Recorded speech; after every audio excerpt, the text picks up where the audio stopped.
அனைவருக்கும் வணக்கம்.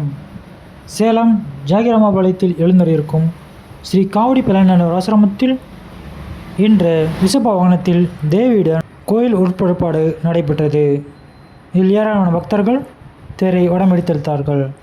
மறக்காமல் லைக் பண்ணுங்கள், கமெண்ட் பண்ணுங்கள், பெல் பட்டனை கொஞ்சம் கிளிக் பண்ணுங்கள்.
லைக் பண்ணுங்கள், சப்ஸ்கிரைப் பண்ணுங்கள், மறக்காமல் பெல் பட்டனை கிளிக் பண்ணுங்கள்.